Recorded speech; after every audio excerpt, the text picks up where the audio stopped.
कौन से मनुष्य भगवान की शरण होते हैं?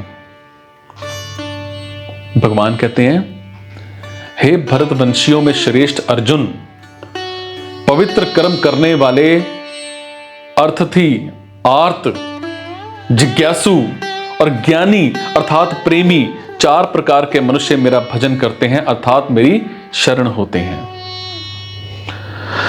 सुकृति पवित्रात्मा मनुष्य अर्थात भगवत संबंधी काम करने वाले मनुष्य चार प्रकार के होते हैं और ये चारों मनुष्य मेरा भजन करते हैं अर्थात खुद मेरी शरण होते हैं।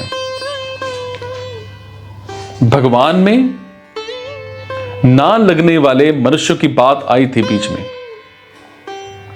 भगवान में लगने वाले मनुष्यों की बात कहते हैं और ये सुकृति मनुष्य शास्त्रीय सकाम पुण्य कर्म करने वाले नहीं हैं, हालांकि भगवान से अपना संबंध जोड़कर भगवत संबंधी कर्म करने वाले हैं। और सुकृति मनुष्य दो प्रकार के होते हैं, एक तो यज्ञ, दान, तप आदि और वर्ण आश्रम के शास्त्रीय कर्म भगवान के लिए करते हैं अथवा उनको भगवान के अर्पण करते हैं, और दूसरे भगवान नाम का जप और कीर्तन करना, भगवान की लीला सुनना और कहना आदि सिर्फ भगवत संबंधी कर्म करते हैं। और जिनकी भगवान में रुचि हो गई है वो ही भाग्यशाली हैं, वो ही श्रेष्ठ हैं और वो ही मनुष्य कहलाने योग्य हैं। वो रुचि चाहे किसी पूर्ण पुण्य से ही प्राप्त हो गई हो, चाहे आफत के समय दूसरों का सहारा छूट जाने से हो गई हो, चाहे किसी विश्वसनीय मनुष्य के द्वारा समय पर धोखा देने से हो गई हो, चाहे सत्संग, स्वाध्याय अथवा विचार आदि से हो गई हो, और किसी भी कारण से मन भगवान में रुचि होने से वो सभी सुकृति मनुष्य हैं। जब भगवान की तरफ रुचि हो जाए वही पवित्र दिन है, वही निर्मल समय है और वही संपत्ति है। जब भगवान की तरफ रुचि नहीं होती वही काला दिन है, वही विपत्ति है। भगवान ने कृपा करके भगवत प्राप्ति रूप जिस उद्देश्य को लेकर जिन्हें मानव शरीर दिया है उसके बारे में कहते हैं। भगवान का संकल्प मनुष्य मात्र के उद्धार के लिए बना है, सो मनुष्य मात्र भगवान की प्राप्ति का अधिकारी है। मतलब है कि उस संकल्प में भगवान ने मनुष्य को अपने उद्धार की स्वतंत्रता दी है, जो कि अन्य प्राणियों को नहीं मिलती, क्योंकि वो भोग योनियां हैं और ये मानव शरीर कर्म योनि है। और वास्तव में सिर्फ भगवत प्राप्ति के लिए ही होने के कारण मानव शरीर को साधन योनि ही मानना चाहिए। इसीलिए इस स्वतंत्रता का सदुपयोग करके मनुष्य शास्त्र निषिद्ध कर्मों को छोड़कर अगर भगवत प्राप्ति के लिए ही लग जाए तो उसको भगवत कृपा से अनायास ही भगवत प्राप्ति हो सकती है।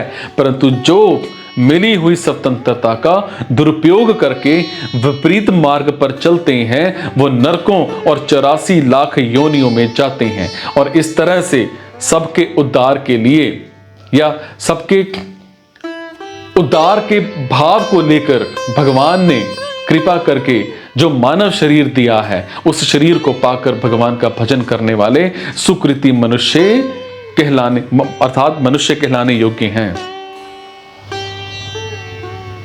आर्त, जिज्ञासु, ज्ञानी अर्थात प्रेमी, ये चार प्रकार के भक्त भगवान का भजन करते हैं अर्थात भगवान की शरण होते हैं। अर्थाती भक्त कौन होते हैं? जिनको अपनी न्याय मुक्त सुख सुविधा की इच्छा हो जाती है अर्थात धन, संपत्ति, वैभव आदि की इच्छा हो जाती है, परंतु उसको वो सिर्फ भगवान से ही चाहते हैं, दूसरों से नहीं। ऐसे भक्त अर्थार्थी भक्त कहलाते हैं। चार प्रकार के भक्तों में अर्थार्थी आरंभिक भक्त होते हैं। पूर्व संस्कारों में उसकी धन की इच्छा रहती है और वो धन के लिए चेष्टा भी करता है, पर वो समझता है कि भगवान के समान धन की इच्छा पूरी करने वाला दूसरा कोई नहीं है। ऐसा समझकर वो धन प्राप्ति के लिए तत्परता पूर्वक भगवान नाम का जप, कीर्तन, भगवत स्वरूप का ध्यान आदि करता है और धन प्राप्त करने के लिए उसका भगवान पर ही विश्वास और निष्ठा होती है। जिसको धन की इच्छा तो है, और उसकी प्राप्ति के लिए वो सांसारिक उपायों का सहारा लेता है और कभी धन के लिए भगवान को भी याद कर लेता है। वो सिर्फ अर्थार्थी अर्थात अर्थ का भक्त है, भगवान का भक्त नहीं है। कारण कि उसमें धन की इच्छा ही मुख्य है। परंतु जिसमें भगवान के संबंध की मुख्यता है वो भगवान की तरफ ही बढ़ता चला जाता है। भगवान में ही लगे रहने से उसकी धन की बहुत इच्छा जो है वो कम हो जाती है और समय पाकर मिट भी जाती है। और यही भगवान का अर्थार्थी भक्त है। इसमें मुख्यतः ध्रुव जी का नाम लिया जाता है। एक दिन बालक ध्रुव के मन में राजा की गोद में बैठने की इच्छा पैदा हुई, पर छोटी मां ने बैठने नहीं दिया। उसने ध्रुव से कहा कि तूने भजन नहीं किया है, तू अभागा है और अभागिन के यहां ही तूने जन्म लिया है, सो तू राजा की गोद में बैठने का अधिकारी नहीं है। तो ध्रुव ने छोटी मां की कही हुई सब बात अपनी मां से कह दी। तो मां ने कहा कि बेटा तेरी छोटी मां ने ठीक ही तो कहा है, क्योंकि भजन ना तूने किया और ना ही मैंने किया। तो इस पर ध्रुव ने मां से कहा कि मां अब तो मैं भजन करूंगा। ऐसा कहकर वो भगवत भजन में मतलब करने लग गए और करने के लिए घर से निकल पड़े। और मां ने भी बड़ी हिम्मत करके ध्रुव को जंगल में जाने के लिए आज्ञा दे दी। अब रास्ते में जाते हुए नारद जी महाराज मिल गए। तो नारद जी ने ध्रुव से कहा कि अरे भोले बालक, तू अकेला कहां जा रहा है? यूं भगवान जल्दी थोड़ी ना मिल जाते हैं। तू जंगल में कहां रहेगा? वहां बड़े बड़े जंगली जानवर हैं, वो तेरे को खा जाएंगे। वहां तेरी मां थोड़ी बैठी है, तू मेरे साथ चल। राजा मेरी बात मानते हैं, मैं तेरा और तेरी मां का प्रबंध करवा दूंगा। तो नारद जी की बातों को सुनकर ध्रुव की भगवत भजन में और दृढ़ता हो गई कि देखो भगवान की तरफ चलने से नारद भी इतनी बात कहते हैं, अब ये मेरे को घर चलने के लिए कहते हैं, पर पहले ये कहां गए थे? ध्रुव ने नारद जी से कहा कि महाराज मैं तो अब भगवान का भजन ही करूंगा। ध्रुव जी का ऐसा दृढ़ निश्चय देख करके नारद जी ने उनको द्वादशाक्षर मंत्र ओम नमो भगवते वासुदेवाय ये मंत्र दिया और चतुर्भुज भगवान विष्णु का ध्यान बताकर मधुवन में जाकर भजन करने की आज्ञा दी। तो ध्रुव जी ने मधुवन में जाकर ऐसी निष्ठा से भजन किया कि उनकी निष्ठा को देखकर 6 महीने की अवधि के अंदर ही भगवान ध्रुव के सामने प्रकट हो गए। भगवान ने ध्रुव जी को राजगद्दी का वरदान दिया, पर इस वरदान से ध्रुव जी विशेष राजी नहीं हुए। तो भजन से अंतःकरण शुद्ध होने के कारण उनको धन राज्य के लिए भगवान की तरफ चलने में बड़ी लज्जा हुई कि मैंने बड़ी गलती की।